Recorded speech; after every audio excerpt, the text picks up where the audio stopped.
Ladies and gentlemen, young and old, this may seem an unusual procedure, speaking to you before the picture begins, but we have an unusual subject, the story of the birth of freedom.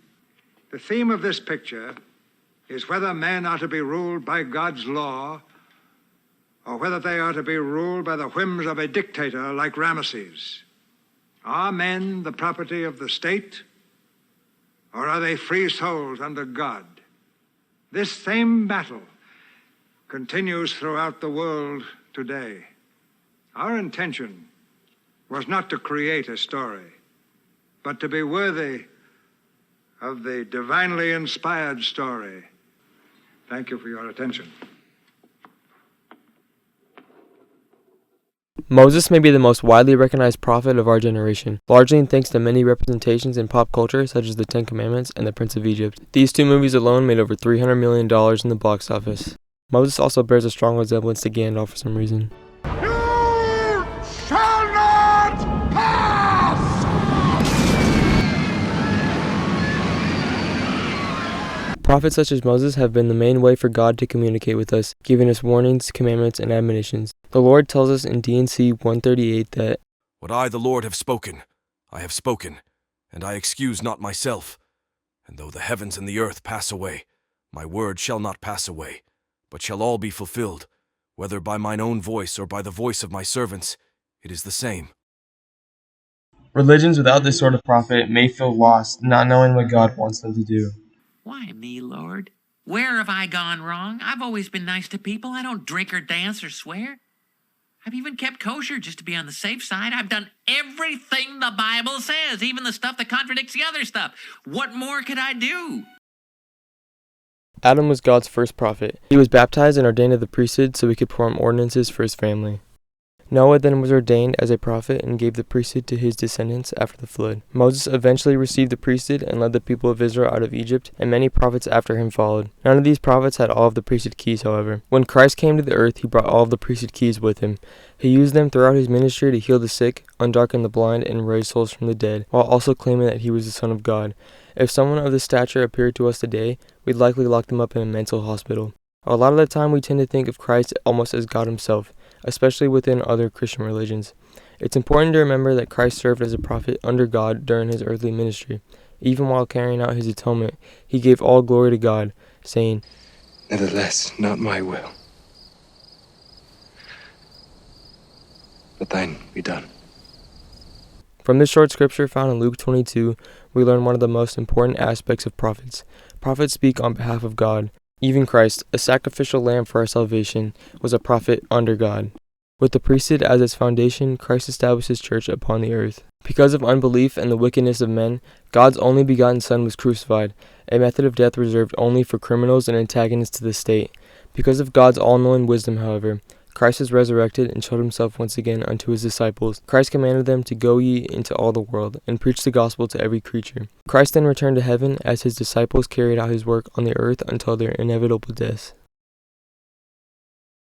After his mother conspired to steal the Roman throne, 16-year-old Nero Claudius Caesar Augustus Germanicus became the last Roman emperor.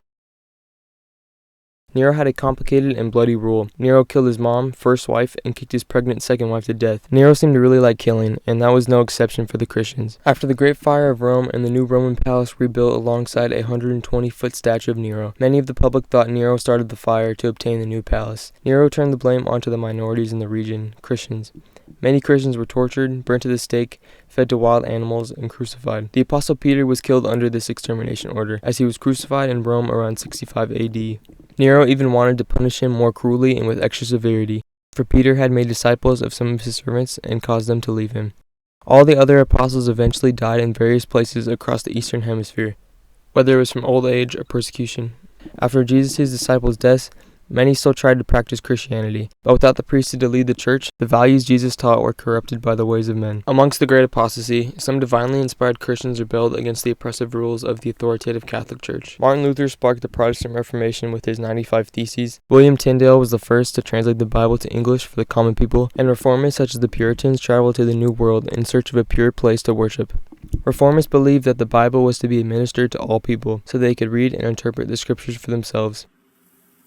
Immediately, I was seized upon by some power which entirely overcame me, and had such astonishing influence over me as to bind my tongue, so I could not speak. My mind filled with doubts and all manner of inappropriate images.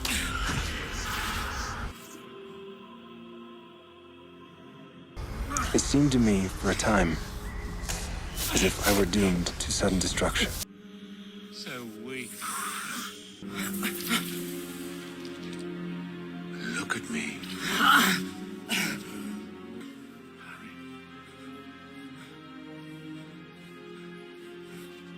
But exerting all my powers to call upon God to deliver me, Lord, my mouth was open have mercy on me. and my tongue liberated. Forgive me.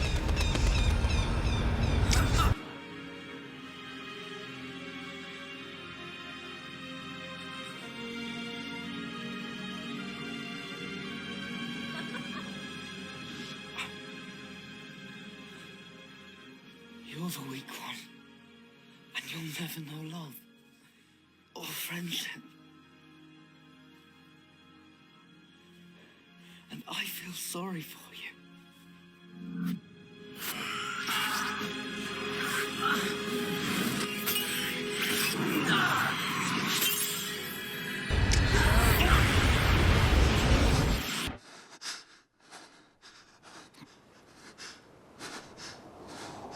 Joseph?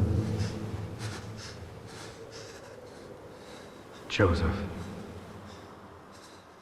This is my beloved son.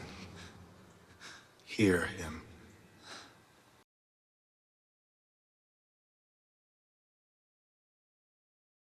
Joseph Smith was chosen as the prophet to lead a new generation, one that had been prophetless for over a millennium. Later revelations from God and his angels would teach Joseph more about the gospel and helped him to restore Christ's church to the earth. Moroni told him about the Book of Mormon and helped him to obtain it for translation. John the Baptist gave Joseph Smith and Oliver Cowdery the Aaronic priesthood, and Peter, James, and John gave them the Melchizedek priesthood. Moses, Elias, and Elijah eventually restored the fullness of the priesthood keys for this dispensation in the Kirtland Temple on April 3, 1836. God's power was once again brought to the earth to be used by his worthy servants. Many were still skeptical, however. Joseph wrote that when he relayed his first vision experience to a Methodist preacher, he was chastised and belittled, being told that the vision had come from the devil himself, that all such visions had stopped with Christ's apostles of old. Joseph experienced great resentment from his community, shown in his 1838 account of the first vision.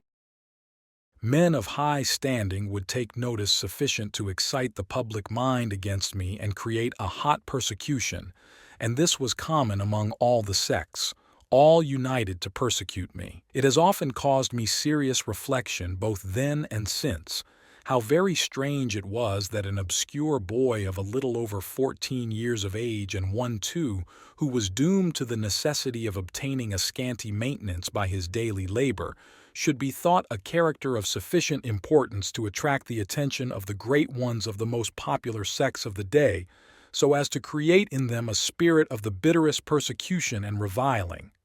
Today, this is like if someone had found a solution to world hunger, but then everyone was mad at them and beat them up. I figured out the cure! The cure to what? Everything! Everything! All diseases, all injuries, hunger, death itself! I cured death! Wait, that's... I cured death. This is unbelievable. I woke up. What are you doing? The Mormons would become no stranger to persecution in the coming years. Tension between Mormons and non-Mormons led to events such as the massacre of Haun's Mill, the Battle of Crooked River, and fights in Gallatin. These compounding factors led to Governor Boggs' extermination order, as he hoped to quickly stop the conflict. Mormons were then driven out of the state of Missouri and forced to relocate to Illinois. Tensions once again became an issue. In a local newspaper based in Warsaw, Illinois, Thomas Sharp wrote, "War and extermination is inevitable. Citizens arise, one and all. Can you stand by and suffer such infernal devils to rob men of their property and rights without avenging them? We have no time for comment. Every man will make his own. Let it be made with powder and ball." Joseph was accused of countless things during his life, including disorderly person, assault, illegal banking, inciting riots, treason, and even conspiring to commit murder. He was acquitted of all of these charges except for illegal banking, treason, and inciting a riot. He had to pay fines for the illegal banking charge, but was never tried for treason or inciting a riot. In 1844, Joseph was charged for inciting a riot because of the destruction of the Nauvoo Expositor, but he was well within his legal right to do so. He declared martial law and was therefore charged for treason as well. He was then sent to Carthage to await his trial, but it would never come. A strange stillness settled on Carthage.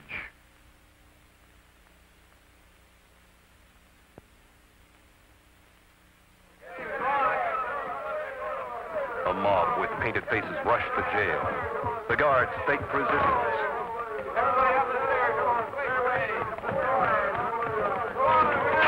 A shot through the door killed Hiram.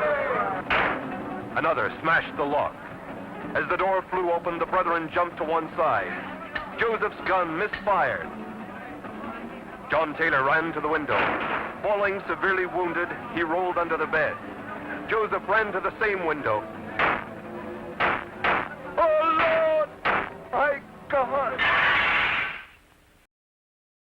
Moses is so popular now, mostly because of the spectacular story presented. A boy born into an enslaved Hebrew population, saved by the very people who ordered his execution, who then found his true identity and was exiled, called up by God, and liberated his people from the tyrannical rule of Egypt through miraculous manifestations of God's power. A story you'd like to only find in Hollywood, but nevertheless a true story of profound religious lessons. It's hard to not draw a parallel between Moses and the prophets of the Restoration. Cecil B. DeMille, director of the Ten Commandments and a devout Christian, once said this at his BYU commencement speech.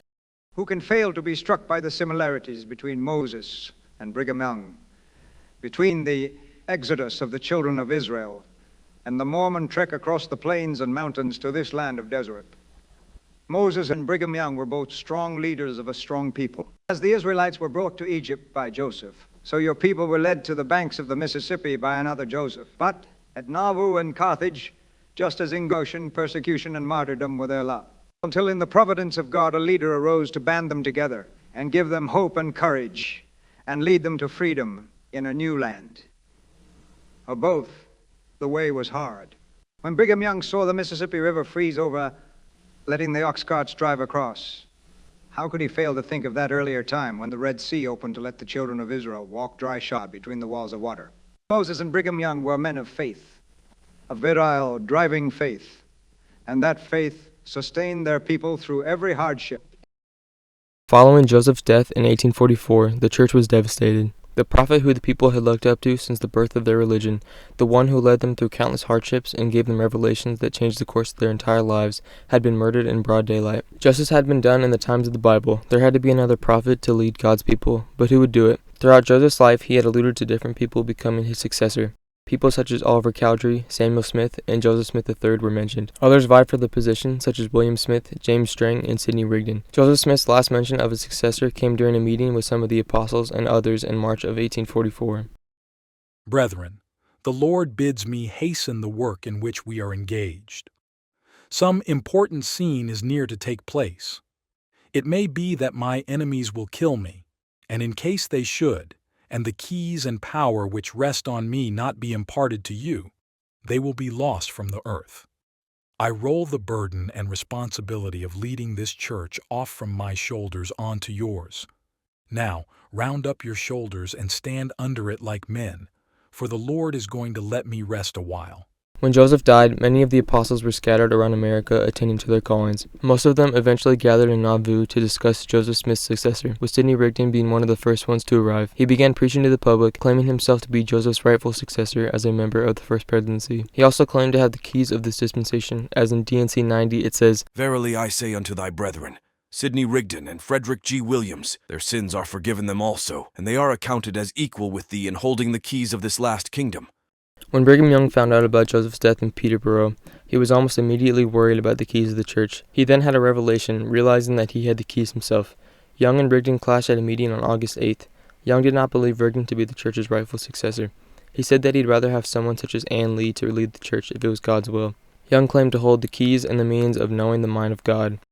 This all culminated the next day as Young interrupted Rigdon's sermon to announce a solemn assembly later that day to decide Joseph's successor. At the assembly, Young taught that the 12 were appointed by the finger of the Almighty, and you can't put anyone at the head of the 12 again. They could appoint a leader outside of the 12 such as Rigdon, but this would sever all. After the speech, Young's teachings were pretty much agreed upon. Even the man supposed to speak on behalf of Rigdon defended Brigham Young's claims. Ever since the succession crisis, the position of prophet has always gone to the longest-serving member of the quorum of the 12 apostles. Many members did not agree with Brigham Young's teachings, however. Many offshoots of the church began to spring up, with the likes of James Strang and others forming their own churches. Even Emma Smith and Joseph Smith III were part of an offshoot church. Even though Joseph Smith had been killed, the church still faced persecution. They were forced to move once again, but wanted to find a more permanent place this time. Young led the first groups of Latter-day Saints to the Salt Lake Valley, a place no one else seemed to want to settle. Threats by the local government forced the Saints to move earlier than expected, and they had to travel during the harsh winters of the Midwest. The Saints suffered through bitter cold, starvation, and disease, among many other hardships. Eventually, Brigham Young and the Saints came upon the Salt Lake Valley, where Brigham Young famously said, "This is the right place. Drive on." The Saints' new prophet had led them to their new home through the divine direction of God, just as Moses had led his people to their promised land. Throughout the years, more and more Saints moved to the Salt Lake area, with many dying along the trail. The trail became much easier once the Transcontinental Railroad was built. People were able to ride the train straight to Salt Lake. The priesthood keys passed on to Brigham Young by Joseph Smith continue to lead the church to this day. Modern-day revelation has given us God's direction in our lives, something that was gone from the earth for over 1,000 years. The Doctrine and Covenants is a great example of this. Revelations given to Joseph Smith are mainly recorded, but others have been added as well. Declaration 1 of 1890 ended the practice of polygamy in the church as it did not comply with the laws of the land. Within the declaration, Wilford Woodruff said, "The Lord showed me by vision and revelation exactly what would take place if we did not stop this practice. If we had not stopped it, you would have had no use for any of the men in this temple at Logan, for all ordinances would be stopped throughout the land of Zion. Confusion would reign throughout Israel, and many men would be made prisoners. This trouble would have come upon the whole church, and we should have been compelled to stop the practice." Declaration 2 of 1978 ended racial restrictions on the priesthood, allowing all worthy men to hold the priesthood regardless of race. The fact that African Americans were not able to hold the priesthood for so long is mind-boggling, and many people struggle with this topic as well as the topic of polygamy. Declaration 2 states, Early in its history, church leaders stopped conferring the priesthood on black males of African descent. Church records offer no clear insights into the origins of this practice. Church leaders believed that a revelation from God was needed to alter this practice and prayerfully sought guidance. We have to trust that God knows what He's doing, because who are we to judge God? Other revelations for the church, such as the Family Proclamation, have provided key insights into church doctrine. The church has changed tremendously just within the past 10 years. President Nelson introduced to our church change of the usage of the word Mormon and the use of a home-centered, church-supported gospel with Come Follow Me. This last change came in 2018, just 2 years before the COVID-19 pandemic, where many had to quarantine within their homes, unable to attend church in person. Many still question the validity of the restoration of the church and its living prophets, and both sides have some good points to take into account. But the church is ultimately a spiritual experience, so let me ask you this. With all the prophets God had given His people in the days of old, why would He stop now? Why would Joseph Smith and his friends suffer through the conditions of Liberty Jail in defense of their religion if they didn't believe in it? God being a loving, unchanging, and everlasting God,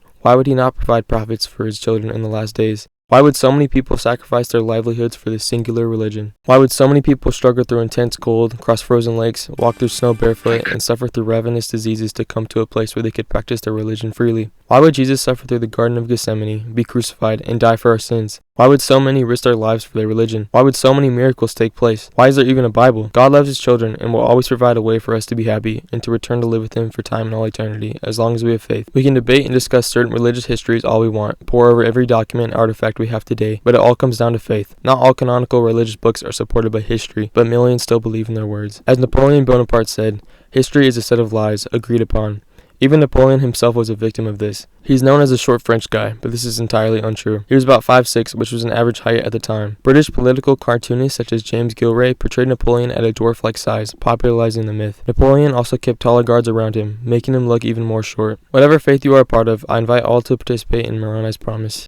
If ye shall ask with a sincere heart, with real intent, having faith in Christ, He will manifest the truth of it unto you, by the power of the Holy Ghost, and by the power of the Holy Ghost ye may know the truth of all things. As President Nelson also says in the Restoration Proclamation, with reverence and gratitude, we as His apostles invite all to know, as we do, that the heavens are open. We affirm that God is making known His will for His beloved sons and daughters. We testify that those who prayerfully study the message of the restoration and act in faith will be blessed to gain their own witness of its divinity and of its purpose to prepare the world for the promised second coming of our Lord and Savior, Jesus Christ. Here's a clip I think represents this message perfectly. I see this spark in you. It's amazing. Whatever you choose to do with it, you'll be great. Our family doesn't run from things. You're the best of all of us, Miles. You're on your way. When do I know I'm Spider-Man? You won't. That's all it is, Miles. A leap of faith. Like, what's up, danger? Like, what's up, danger? Like, what's up, danger? Like, what's up, danger? Made them myself. They fit perfectly.